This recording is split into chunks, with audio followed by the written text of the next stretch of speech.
and studying geolocation data. Now, it turns out that big tech is helping Big Brother track your COVID compliance.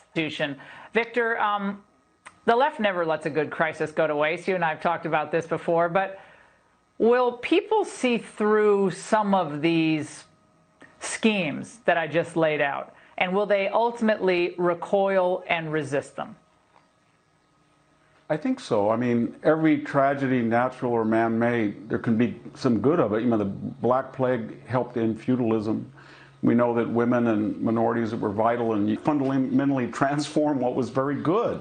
We want to restore it and get back to it. And, you know, you and I talked last week about Hillary Clinton's tweet about we're in America first, and then showing these statistics about the number of cases. And that was kind of a macabre thing to do, and right when, you know, we had 100,000 people suffering from this disease. But more importantly, it was factually wrong, because the United States, we've got to get a grip on things. We're doing pretty well. If you look at per capita deaths per million population, we're about not that different from Germany, which is doing the best in Europe. And so this pessimism and this desire to manipulate this crisis for an agenda that does not have popular support and would transform or reject the status quo before the virus, which was the best economy we've had in decades, it doesn't make any sense. I mean, no one picked up on this. Sorry, Victor. Victor, no one picked up on this. But what Cuomo said yesterday, it sent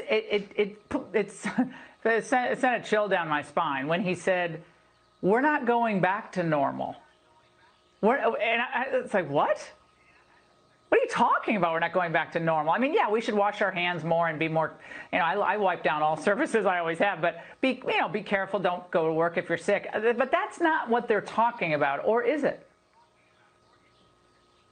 Well, normal is the status quo, which was pretty good, and Mr. Governor Cuomo apparently thinks that the status quo didn't help his ideology or his party or his agenda in a way that would have changed things in November. So whether we want to be blunt or, you know, naive or whatever the reaction is, this crisis has been weaponized.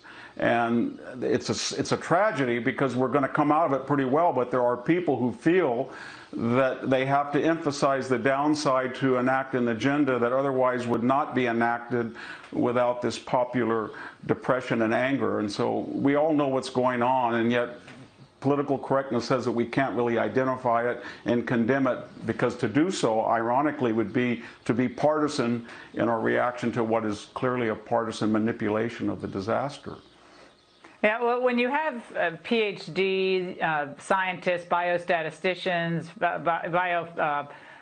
physics experts, Nobel laureates saying, wait a second, we have to know the denominator to understand the lethality of this disease. And every life is precious. We want to keep everybody safe, and of course, that's a given. But we also have to understand the cost of American lives on the other side of this. When they're saying this now, Victor, you gotta imagine the policymakers at some point will hear from the people who are suffering with these job losses and these businesses and say, you know, we have lives as well, and we have to somehow preserve them. Well, Laura, I'm sitting in a state that's the 5th largest economy in the world that's completely shut down, and we've suffered less than 250 deaths, and we have about 3 million people, 3 people per million that have died. We have twice the population of New York, and we've suffered 1/10 the deaths and 1/20th the deaths on per capita basis.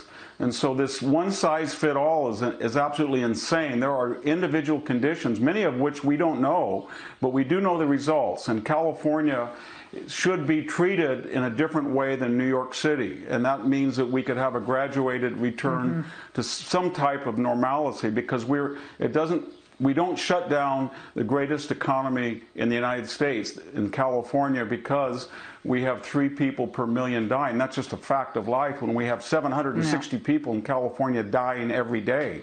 And during this crisis, we've had about 4 extra on average.